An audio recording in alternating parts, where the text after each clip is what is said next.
Every October, we see news reports telling us to check the candy our children may receive. There are stories of houses passing out candy laced with drugs or candy bars filled with razor blades. The truth is, the vast majority of claims made by individuals turn out to be hoaxes, but the news never reports that, keeping us in perpetual fear of Halloween. In fact, nowadays, most kids don't even trick or treat anymore. There are often trunk or treats held at churches or local businesses or just plain Halloween parties. And this may come as a shock to you, but you are more likely to be poisoned by somebody that you know rather than a stranger.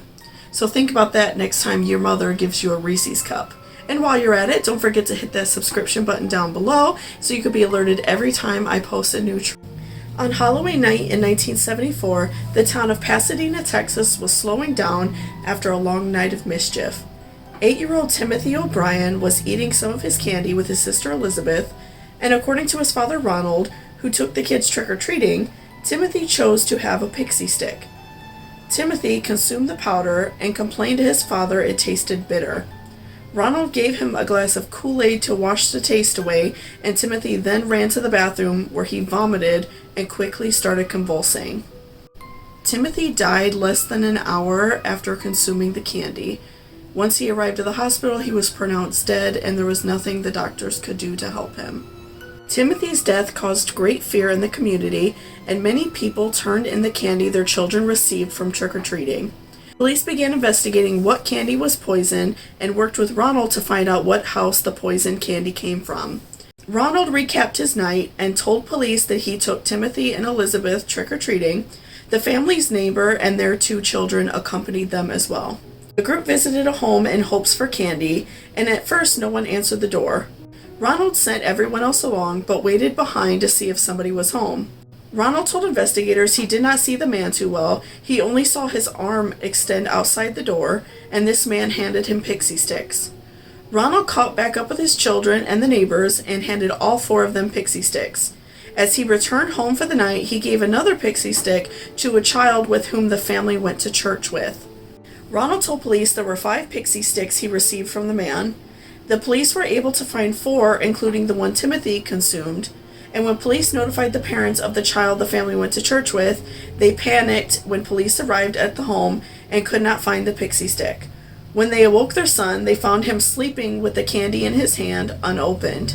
He was not able to open it due to the staples that sealed the wrapper shut. When a pathologist tested the candy, they found that Timothy consumed enough cyanide to kill 2 adults, and that the other 4 Pixie Stix contained enough cyanide to kill 3 to 4 adults. At first, Ronald told police he could not remember what house he received the candy from, and even though they only trick-or-treated on about 2 blocks that night because it was raining, Ronald simply could not remember which house it was. Police took him around the neighborhood about 3 to 4 times before Ronald remembered the house. The home was owned by a man named Courtney Melvin. Police questioned Melvin and discovered that he was an air traffic controller at William P. Hobby Airport.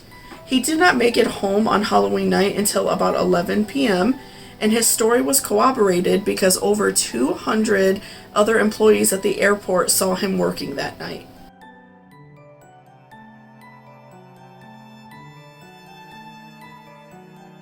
At this point, the investigators began to question Ronald. His behavior was odd, and he acted as if he couldn't remember details of what happened that night. They learned that Ronald was over $100,000 in debt, and he had trouble holding a job so much that in the past 10 years, he held 21 different jobs. At the time of his arrest, he was close to being fired from his job at Texas State Optical due to suspected theft. His car was also repossessed, and his home had been foreclosed on due to defaulted bank loans. Investigators also discovered that Ronald had taken large life insurance policies on his children months before Timothy's death. In January 1974, he had taken out $10,000 in life insurance on both of his children, and 1 month prior to Timothy's death, he took out an additional $20,000 per child. Despite objections made by the insurance company, Ronald took another $20,000 just a few days before Timothy's death. Ronald also visited a chemical supply shop shortly before Halloween, but left without purchasing anything because he learned that you could only purchase 5 pounds of cyanide at a time. The police never found out where he purchased the cyanide, and Ronald maintained his innocence until the end. The trial began on May 5, 1975, and a chemist with whom Ronald was acquainted with testified that Ronald inquired how much cyanide it would take to be fatal. A chemical salesman who also testified that Ronald asked how to purchase cyanide. Also, many friends and coworkers testified that Ronald spoke about cyanide and how it can kill someone. The testimonies that put the final nail in the coffin, literally, for Ronald were the fact that his sister-in-law testified against him, stating that at Timothy's funeral, he was talking openly about how he was going to use the insurance money to pay off his debts, and also his wife testified, stating that Timothy didn't even want to eat a pixie stick, but Ronald kept pushing him to, and he kept saying he didn't want it, but he wanted a piece of chocolate, and Ronald told him it wasn't good to eat chocolate before bed, so he kind of like forced him and coerced him to eat the pixie stick and made it seem like this is what you can have or nothing, so that's why Timothy did ingest a pixie stick even though he really didn't even want that. Ronald's defense was that the news reports and urban legends say that many children are poisoned due to Halloween candy, but at the time, investigators were able to prove that no child was ever poisoned due to Halloween candy. On June 3, 1975, it took the jury 46 minutes to find him guilty of capital murder and 4 counts of attempted murder. The jury took an additional 71 minutes to sentence him to death, which at the time was the electric chair. The laws changed by the time of his execution date, which was March 31st, 1985, and he was given lethal injection instead. His lawyer fought hard for Ronald's execution date to be pushed back, stating that the lethal injection was cruel and unusual punishment, but the judge rejected his request.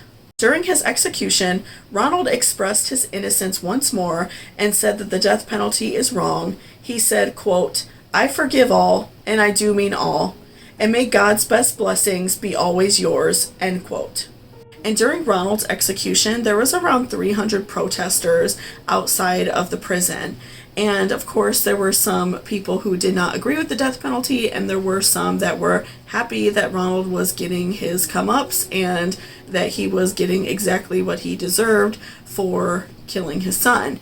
And so the people that were for the death penalty were throwing candy at the anti-death penalty protesters and yelling trick or treat at them and showering them with candy. So it was a wild event, and eventually police had to disband the entire thing because it was getting very out of control. And Ronald's stay in prison was miserable, which is exactly what he deserved. The other inmates on death row despised him for killing his child and refused to speak to him.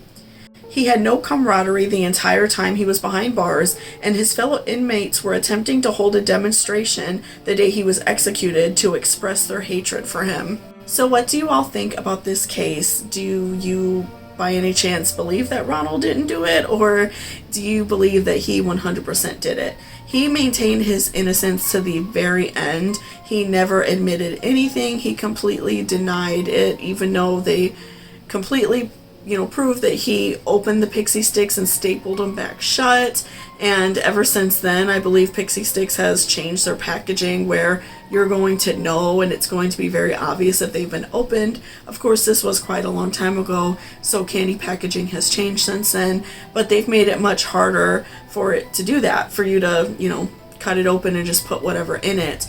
And I find that really sad because obviously, for those of you who've watched my videos for a long time, or for a while, I really enjoy Halloween. My whole living room is decorated like it, and so it's really sad to me that people who do bad things like this spread rumors and make things scary when Halloween should be fun and we should enjoy ourselves. But he started this trend of people poisoning candy, and he made it real when before it wasn't real. And of course, it's very rare and very uncommon, and 99.99% of the cases are fake. Almost all of them are done by somebody that the person knew. somebody who intentionally poisoned the candy for their kid or a family member. It just doesn't happen. So now that there are so many people that are scared of Halloween and don't want their kids to go out and trick or treat and have fun, it's because Ronald. It's because he perpetuated this lie and made it true. So a lot of people believe that Halloween candy is laced with drugs and razors and needles because of Ronald, unfortunately. So I find that really sad that at some point, maybe even in my lifetime, Halloween might completely go away because people don't celebrate it like they used to.